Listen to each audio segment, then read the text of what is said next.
Thank you so much, Umi, and welcome to everyone. Really glad that you are joining us. Some of you, I think, are new. This is your first Debt Collective event. Others are semi-veterans. We thought it would be a good idea to give some sense of the history of our work, because it goes back almost 10 years. Uh, and I think it'd be useful to get a sense of that history if you're just joining. Um, Let me just preface this by saying that, I'm an educator. I teach at NYU. I've been here a long time, too long. And, um, and I have never had any student debt, probably an exception in this company. Um, I was educated in Scotland, where the universities are free. And in fact, not only tuition free, but the government actually gave us a stipend to go to college. Um, and I feel that's the way it should be. And it wasn't as if our government was more affluent than the US, far from it. The US is the most affluent country in the world. It can afford exactly the same rights and privileges and part of those who want to go to college. And in Scotland, the universities still are free, as it happens, as they are in many countries. And not all of them very affluent countries either. You go south of the border to Mexico, the universities are free, perfectly good universities. And that's largely a result of political will and political decision making.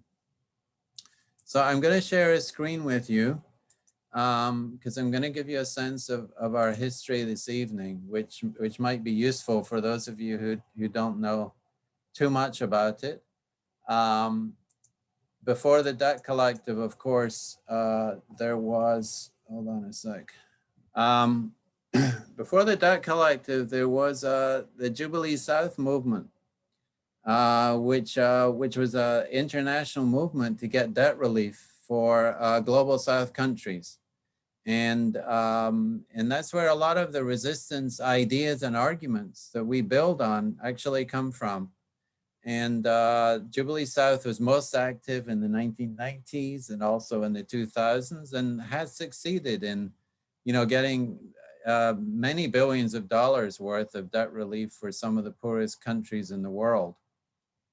The Jubilee Debt Campaign continues to do that kind of work. The book that I wrote, which Umi mentioned, Creditocracy and the Case for Debt Refusal, was a reflection on a lot of the work that we'd done in the early years of the movement, especially in strike debt.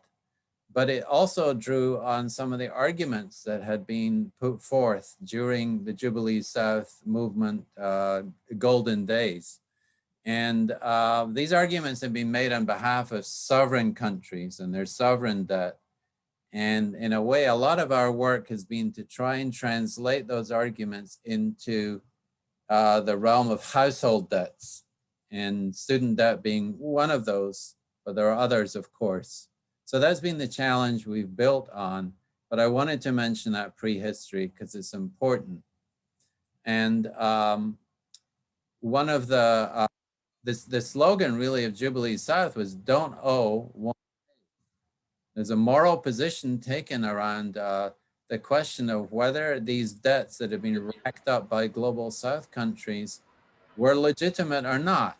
And the fact that they may have been illegitimate led to this position that we won't pay them because we don't owe them.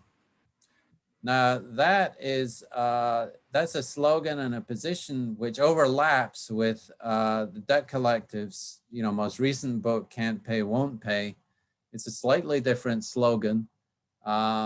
It's not at odds with don't owe, won't pay, but it sort of comes out of the same tradition of resistance.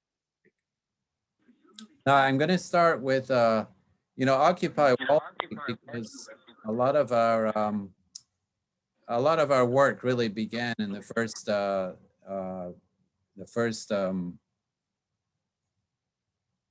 months of Occupy. Is everyone still in? There's someone in the waiting room, I think, Umi. They're in. Okay, all right. Um, in fact, almost 10 years we've been at this. The Occupy Student Debt Campaign was founded in November, really, end of October, November 2011. And it was really the first effort to try and do a debt strike. And it was, the idea was really to do a national debt strike. And it seemed a little crazy at the time, but Occupy was a very heady moment. And we thought anything was possible. And we could use, you know, the power and the seductiveness of Occupy to achieve great things. So we put out a call, a national call for people to pledge to stop paying their student debts after 1 million had signed up. And so that was a very ambitious goal. We were a very small group of folks. We didn't have the resources really to run a national campaign. And we ran into a lot of sabotage, a lot of resistance and a lot of sabotage from the financial industry and from other groups that had been focused on student debt. Long story short, we never got anywhere near the 1 million signatures that we wanted among the pledgers. We got several thousand. But in the course of the campaign, which lasted for several months, we learned a lot about student debt.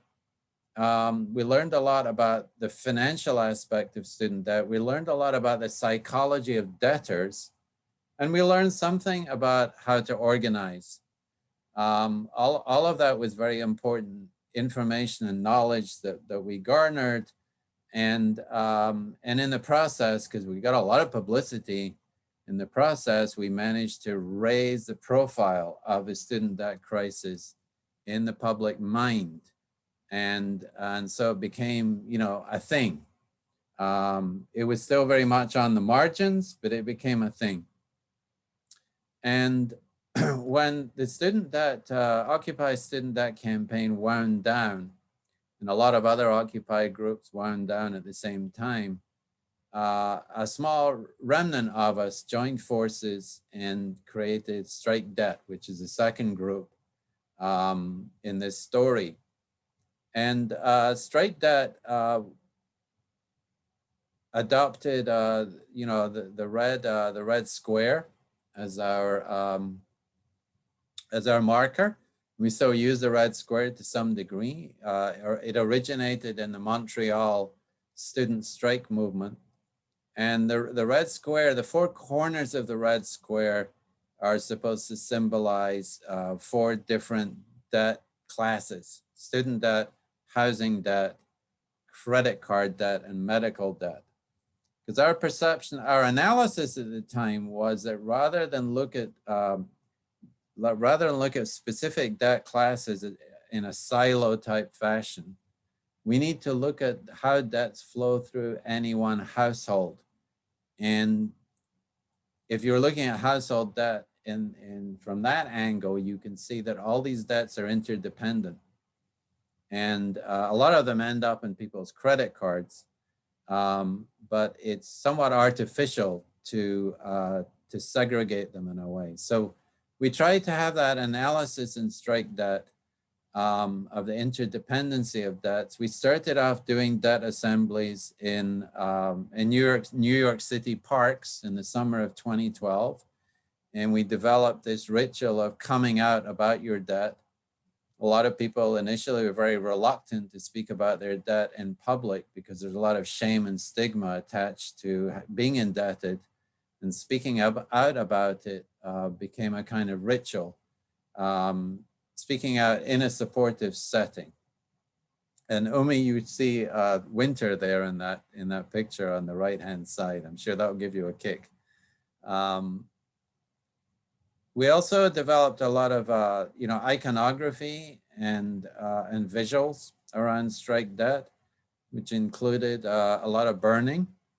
And this was drawing on the tradition of burning draft cards during the Vietnam War. And we thought it would be cool and effective to burn debt statements in public. And so there was a lot of burning of debt statements, and that's how that particular ritual originated. Not easy to do in New York City because the police don't like you burning things in public. So they had to be controlled burns. We also expanded by starting up chapters or branches in other cities, and there were maybe about 15 or more strike debt chapters or branches at one point, some of them much more active than others. And as you know, those of you who belong to a debt collective chapter, which we've started doing recently, we're also, building on that strategy of more slowly this time, building up a national presence through local chapters. The first thing we did in Strike Debt, the first concrete thing that we did was produce a Debt Resisters Operations Manual, which for those of you who haven't come across it, you can still download it from the Strike Debt website. It's been downloaded, I don't know, 100,000 times. It's been used by a lot of people. It's written in plain English.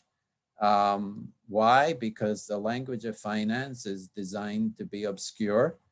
Is designed to keep out and exclude, lay people, and is designed to confuse you. That's its purpose. And so we tried to write as clearly as possible in a legible language and provide a lot of advice and information about how to resist, how to get out from under your debt burden.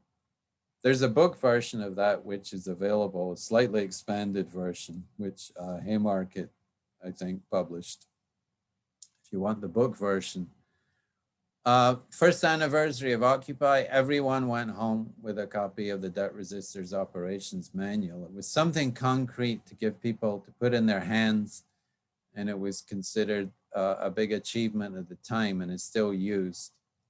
The second big project was called the Rolling Jubilee. Some of you might be familiar with that. It was launched around about the same time as Occupy Sandy in New York. The superstorm or Hurricane Sandy generated a huge humanitarian relief effort on the part of Occupy, a bailout by the people, for the people. We took that slogan and used it for the Rolling Jubilee, which was very much seen as a similar kind of exercise in mutual aid. What happened with the Rolling Jubilee is we put out a call for donations. I guess you would call it crowdfunding nowadays. People sent a few dollars for the most part. We wanted to raise enough money to buy debt on the secondary debt market and abolish it, to show that that could be done. None of us really knew much about the secondary debt market at the time. So it was a revelation to discover that a lot of banks and creditors sell their non-performing loans on the secondary debt market for pennies on the dollar. And that's the price that debt collectors pay for those debts. And then they go after you if you are the borrower, the debtor, and they try and recover the full amount of the debt. So they've bought a dollar's worth of debt for 5 cents, and they're trying to collect $1 from you. Not many people knew about that secondary debt market, and people still don't know much about it. So part of our goal was really to do public education, political education around the secondary debt market, so that when people heard about it, they would have a different conversation with the debt collector. When the debt collector calls you up and tries to extract the full amount, you, knowing how little they've paid for it, are going to have a different conversation with that debt collector. And so that was our goal. We raised about $750,000. We only expected to raise about maybe 50,000. It was incredibly successful. And with that money, we managed to buy, I don't know, probably about $33 million worth of debt. We got a very good ratio, much better than 1 in 20, which is what we were told initially we would be able to get.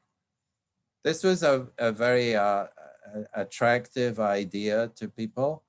And we got, again, a lot of publicity. Mostly we abolished medical debts because we felt that they were in some ways the most immoral of all. And no one should have to go into debt just because they're sick. And we sent these gift packages to the debtors, telling them that they were off the hook. And one of the interesting things was we discovered that people, a lot of folks, thought they'd already paid off these debts.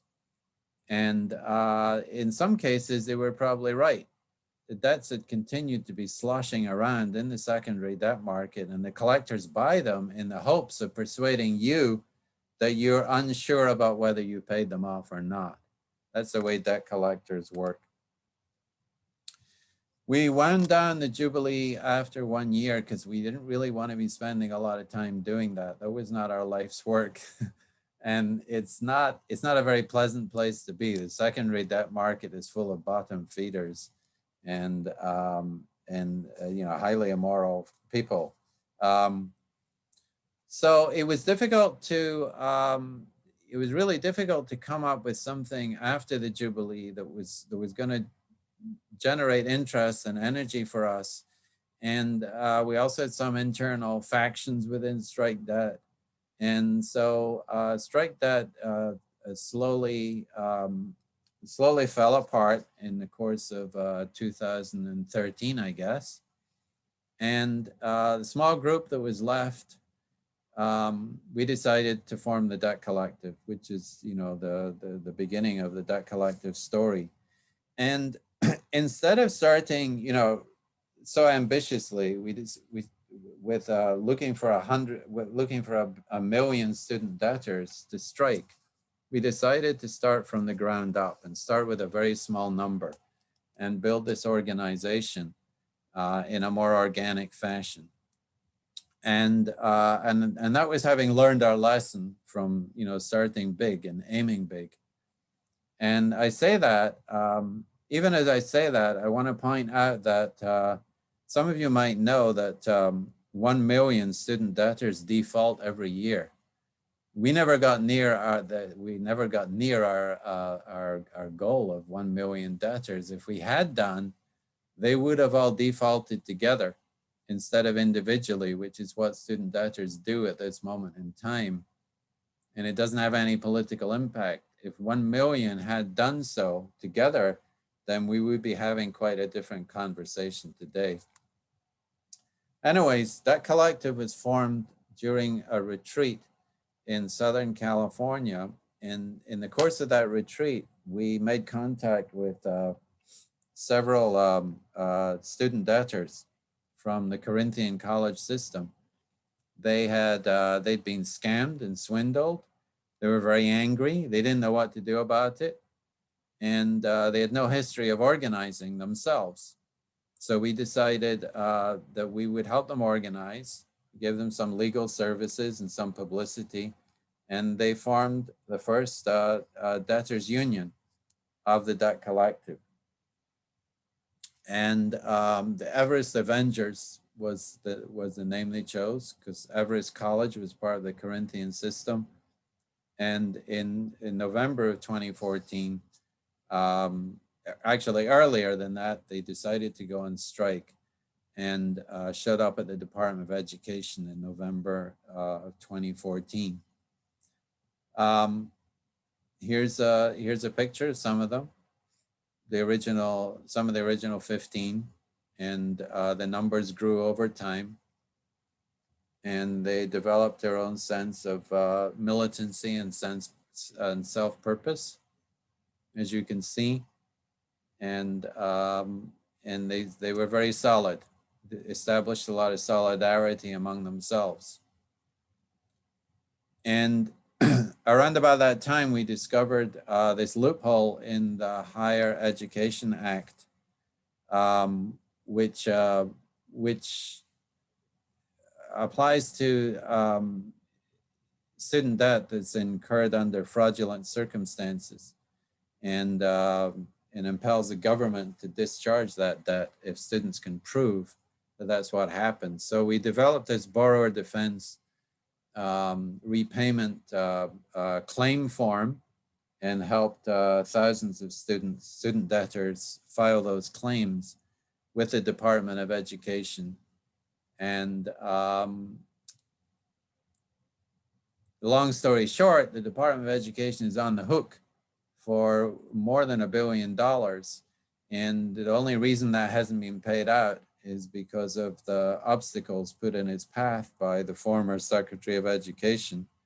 I don't believe there are any really solid legal claims against paying it back. And some of it has been paid back, and hopefully the rest will be soon with this new administration. So the debtors union is a long-term goal of ours, always has been. We consider a debtors union to be as necessary in the 21st century as labor unions were at the height of industrialization.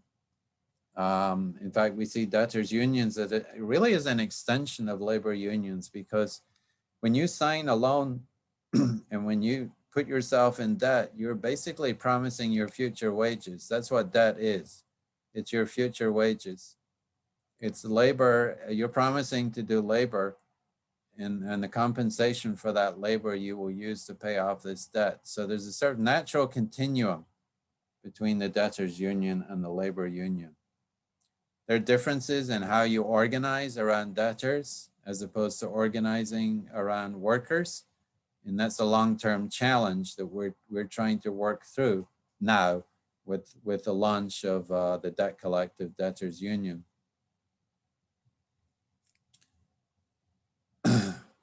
College for all, tuition-free college, along with, we've talked about student debt abolition, but tuition-free college has always been the other demand that's been on our agenda from the very beginning of the Occupy Student Debt campaign. And back in the day, as I said, it was a very marginal demand. People wouldn't take it very seriously. And yet, here we are today. Those issues, especially debt abolition and tuition-free college, have moved into the mainstream and were on the platform agendas of a lot of the leading presidential candidates in this last election. And as we know, Joe Biden's administration is being pushed on both fronts, not just student debt abolition, but also college for all. New legislation for college for all is going to be introduced at the end of this month by Jamila Prayapal in the House and by Bernie Sanders in the Senate. And we're working on input for that for drafting of that legislation. Here's a shot of the Cooper Union in New York. Some of you might be familiar with the student drive to restore free education, tuition-free education at the Cooper Union several years ago, a highly successful campaign.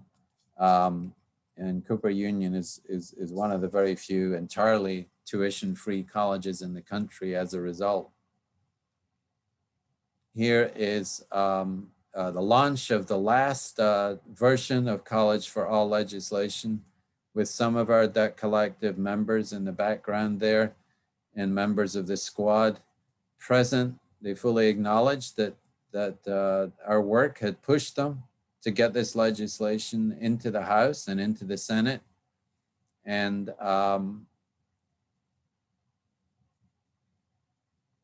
here are some of the principles that were in that package. And here is Bernie announcing its introduction into the Senate.